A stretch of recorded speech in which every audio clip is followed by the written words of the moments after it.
de sus límites, desbordarlos, como pasó en Francia, en la Revolución Francesa. ¿Y quién va a detener al pueblo? La Corte de Constitucionalidad en un momento se va a ver desbordada. ¿Por qué? Porque la misma Constitución actual que nos dice, el poder viene del pueblo y el pueblo es el soberano.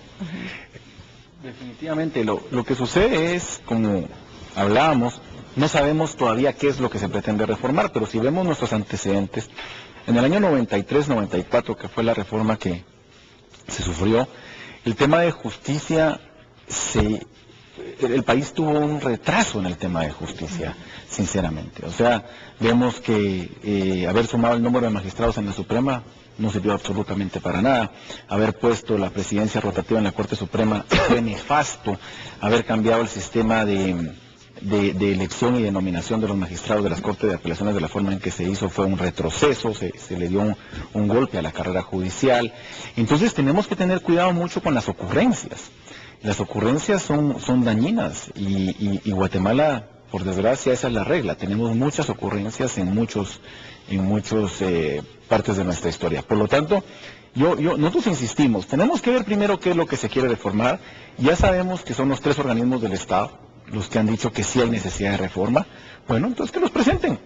Y eso sí es bien importante, esos hay que debatirlos, hay que discutirlos, y no vamos a estar de acuerdo en todos, estamos completamente de acuerdo, pero precisamente este debate lo tenemos que tener. Que no hay que reformar, pues es una opción, por supuesto, si las reformas que vienen no parecen o pueden ser otra vez otro retroceso, pues definitivamente es mejor quedarnos con lo que tenemos. El licenciado Balcells, usted decía, ocurrencias. Licenciado Beltranena, ocurrencias o intereses de ciertos grupos, conveniencias de ciertos grupos que les convienen hacer este tipo de reformas. Las dos cosas. Lo que está diciendo Alejandro Balcells es que a veces hay un exabrupto y a él se le ocurre, y ahí va a haber que si se llevan a cabo las reformas va a haber un artículo autorizando matrimonios gays. ¿Por qué? Porque está de moda. Y luego va a haber un artículo diciendo que tienen que tener cuotas las minorías en todas las partes del Estado, que no se los tienen que ganar por sí mismos, sino que por una cuota formal. Eso serían las ocurrencias, pero los intereses, ya vamos a ver que lo que es el poder económico va a buscar intereses para protegerse, lo que es ciertos poderes del Estado, el ejército, todas las fuerzas van a tratar de atrincherarse y quedarse con sus conveniencias o buscar nuevas, no en busca del beneficio del pueblo de Guatemala, sino que de sus propios intereses. Todo eso estaba bastante ausente en el 84. Había un idealismo en el 84. Yo diría que fue la constituyente tal vez de las más sanas en la historia de Guatemala, aunque yo haya participado. Fue un momento muy importante en la historia de Guatemala. Terminamos con la época militarista, se abrió la era democrática, ya había terminado la guerra, tuvimos elecciones libres y una constitución. Todo eso fue muy importante y arrancamos una nueva época. Ahora veríamos que va a haber muchos intereses monetarios, y claro, como decía muy bien Gabriel, ahorita este Congreso no es de los mejores congresos que hemos tenido para pensar que sería ideal para crearnos una constitución, dicho en una forma muy generosa. Pero el punto es, no es que coyunturalmente no nos convenga, es que pensemos en fortalecer la constitución, que se cumpla, que se aplique, y muchos que la lean, que la conozcan. Yo diría que si hiciéramos a la mayoría de los abogados graduados un examen constitucional, muy pocos lo ganarían. No la han leído, y se la leyeron, no la estudiaron, y se la estudiaron, no la entendieron. Entonces, ¿qué estamos hablando ahorita de reformarla cuando está todavía en pañales su cumplimiento y su ejecución? Fortalezcámosla, que madure, que sea fuerte, eso le da institucionalidad, fortaleza y certeza al Estado. Pensemos en reformas de aquí a 100 años. Hay un punto importante, que mucho se puede hacer con reforma legal. Y eso lo tenemos que tener claro. O sea, para apuntalar el sistema de justicia, una reforma legal. Por ejemplo, yo creo que aquí con los colegas vamos a coincidir. Es nefasto que en este país los magistrados suplentes puedan tener su bufete abierto. Yo creo que esa es una reforma que se hace en la ley de amparo, ¿verdad? En la Corte de Constitucionalidad no tiene que tener un bufete abierto un magistrado suplente que se queda incluso con estructuras de poder dentro de los tribunales. Y no digamos los magistrados suplentes de cortes de apelaciones que también tienen bufetes abiertos. O sea, alguien que ejerce jurisdicción no puede ser definitivamente, simultáneamente, un abogado litigante. Y para eso no hay que reformar la Constitución.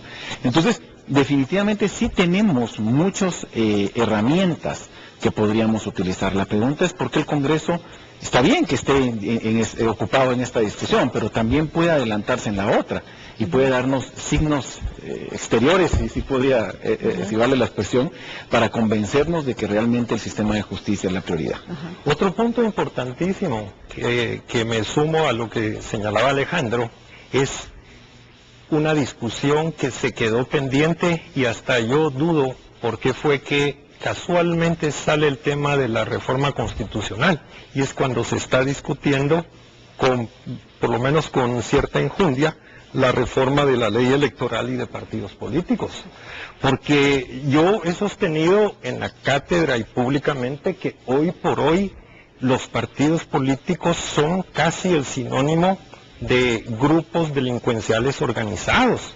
La ley de la delincuencia organizada debería comenzar a aplicársele a los partidos políticos, desde el financiamiento, lavado de dinero, de verdad, Fernando, pasando por otros muchos, y a los mismos tránsfugas los podrían utilizar como testigos protegidos y colaboradores eficaces, pero fíjense ustedes, la primera gran sombra de duda, cuando se emite la ley electoral y de partidos políticos, carece nada más y nada menos que de la normativa reguladora de los tribunales de honor de los partidos políticos. Que dicho sea de paso, los tribunales de honor están proscritos por el constitucionalismo moderno, pero nosotros todavía somos tan retrógrados y nos interesa tanto tener los tribunales de honor en los partidos políticos para poder tener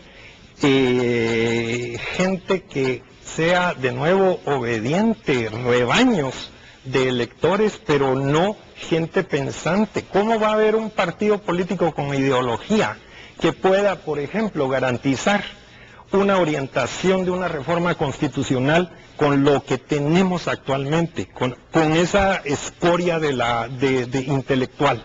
Hágame favor, no creo que no se justifica de ninguna manera que estos señores vengan a manosear la Constitución.